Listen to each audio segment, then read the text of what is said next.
Berbuka puasa ala Rasulullah Sallallahu Alaihi Wasallam ini kajiannya terkait dengan beberapa hadis Rasulullah yang menunjukkan bagaimana pola buka puasa yang selalu dikerjakan oleh baginda Sallallahu Alaihi Wasallam.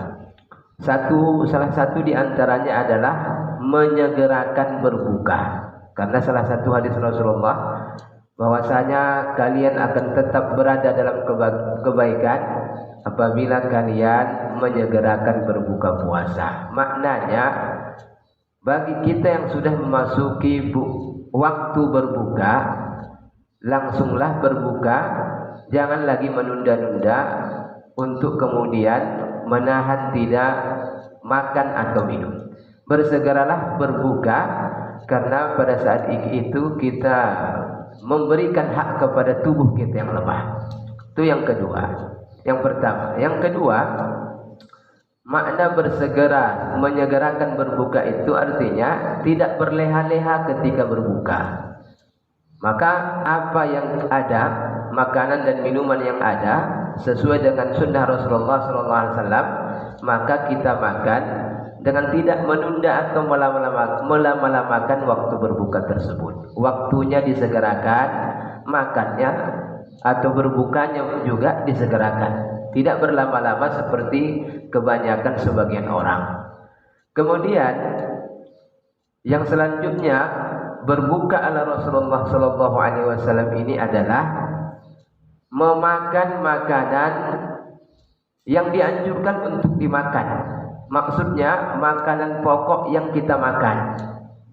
Apa makanan pokok yang dimakan Rasulullah? Kalau kita lihat hadis Rasulullah Sallallahu Alaihi Wasallam terkait dengan buka, bagaimana Rasulullah berbuka, makanan apa yang dimakan Rasulullah berbuka, dari Siti Aisyah, dari Sulaiman bin Amri, kita akan melihat, akan mengetahui bahwa makanan yang dimakan Rasulullah ketika berbuka itu yang pertama adalah rutab. Rutab itu ada kurma basah. Kalau kalian tak menemukan rutab, kata Rasulullah, makanlah tamar, kurma kering. Kalau kurma kering pun tak ada, berbukalah dengan air putih. Maknanya apa? Maknanya bagi kita yang berpuasa, berbukalah dengan makanan pokok. Hari ini kebanyakan kita seakan-akan kalau orang kita makanan pokoknya nasi, beras. Tapi terkadang dari pemahaman dia terkait dengan hadis ini, kalau berbuka dengan makan makanan pokok macam beras dan nasi, salah kayaknya. Kenapa? Karena katanya Rasulullah dulu berbuka puasa tak pernah makan nasi. Manalah pula ada Rasulullah makan nasi? Karena Rasulullah itu makanan pokoknya bukan beras, bukan nasi. Makanan pokok Rasulullah itu kurma, tamar, rupak, gandum, keju. Rasulullah tak berbuka dengan nasi. Tapi hari ini ada sebagian pemahaman kalau berbuka dengan nasi salah katanya. Kenapa? Karena Rasulullah tak berbuka dengan nasi. Agak aneh. Kalaulah salah berbuka dengan nasi, maka zakat fitrah itu dibayar dengan kurma. Tapi kenapa kita membayar zakat fitrah dengan nasi? Dengan beras? Karena beras dan nasi itu makanan pokok kita, maka dia dibayar dengan makanan pokok. Maka berbuka ala Rasulullah itu adalah berbuka dengan makanan pokok. Yang paling paten, sebelum makan beras, makan nasi, makan dulu kurma. Kenapa? Karena mencontoh perilaku Rasulullah Sallallahu Alaihi Wasallam. Perilaku Rasulullah Sallallahu Alaihi Wasallam secara zahiriyah, perilaku Rasulullah Sallallahu Alaihi Wasallam secara substansi. Substansi dari pola makanan buka Rasulullah itu berbuka dengan makanan pokok. Hari ini banyak orang yang mempermasalahkan buka dengan nasi, tapi tak mempermasalahkan orang buka dengan es batu, dengan gorengan dan lain sebagainya. Mana pernah orang bahas apa hukumnya Pak Ustadz berbuka dengan es cendol? Mana ada. Tapi yang ditanya orang, boleh kita buka langsung makan nasi? Dia tak paham. Rasulullah itu buka dengan rutab, dengan kurma. Rutab kurma itu makanan pokok Rasulullah. Maka kita ini berbukalah dengan makanan pokok. Apa persamaan rutab kurma dengan beras? Persamaannya sama-sama mengandung nilai gizi yang hampir sama. Rotab, kurma mengandung karbohidrat. Dalam nasi dan beras pun ada karbohidrat. Rotab, tamar ada kandungan glukosa. Dalam beras pun ada kandungan gula dan glukosa. Maka makna berbuka ala Rasulullah ini berbuka dengan makanan pokok. Hari ini kita tidak berbuka, kita tuh makan sedikit es, kemudian makan gorengan, setelah itu sholat. Karena bukanya masih lagi dengan es sama gorengan, sholatnya ujung-ujungnya buru-buru. Banyak hari ini umat Islam gara-gara bukanya tak sempurna, tak selesai, sholatnya buru-buru. Baca Al-Fatihah buru-buru, ayat buru-buru, tak lagi pakai zikir, doanya paslah 3. Allahumma ighfir lana, Allahumma innaka afuwwun karim, Rabbana atina. Padahal dulu Rasulullah tak begitu. Tidak ada buka Rasulullah, buka ala Rasulullah itu 2 kali ronde. Mana ada buka Rasulullah 2 kali ronde? Datangkan hadisnya sampai kiamat tak kita temukan itu buka Rasulullah, makan dulu sedikit, baru nanti siap sholat gas. Kenapa hari ini orang banyak begitu? Kenapa hari ini banyak orang tak menyelesaikan bukanya sebelum sholat? Karena tanggung. Dia berpikir tanggung, sayang kalau seandainya nanti kita makan, payah nanti, ujung-ujungnya sholat ketinggalan. Padahal dari hadis-hadis Rasulullah, kalau sudah dihidangkan makanan, makan dulu baru kemudian laksanakan sholat. Mana duluan? Makan buka dulu atau sholat? Kalau seandainya ada orang bertanya, mana duluan Pak Ustaz dilakukan, buka dulu atau sholat?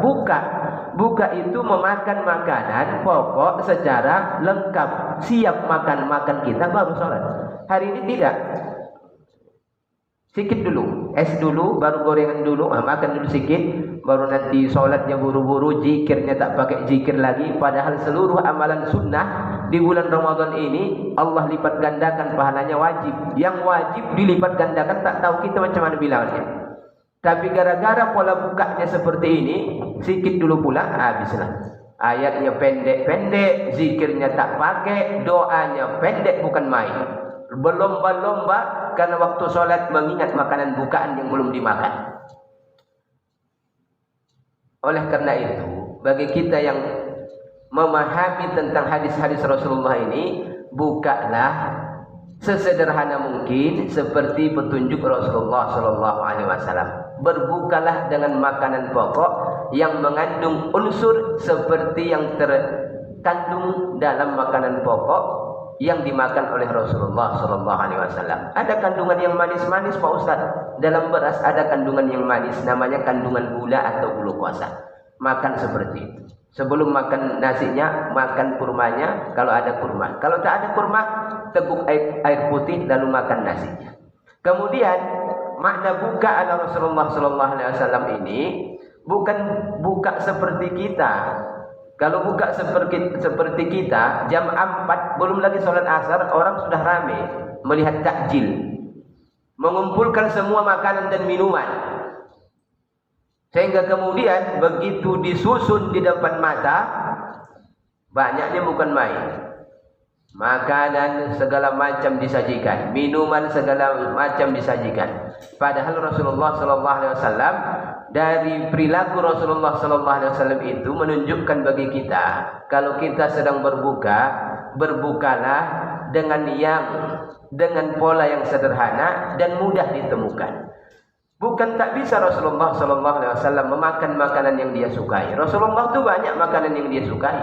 Daging kambing sebelah depan, madu, susu, roti gandum. Tapi kenapa Rasulullah SAW memilih makanan yang 3 ini? Kalau tak ada rutab, tamar. Kalau tak ada tamar, air putih.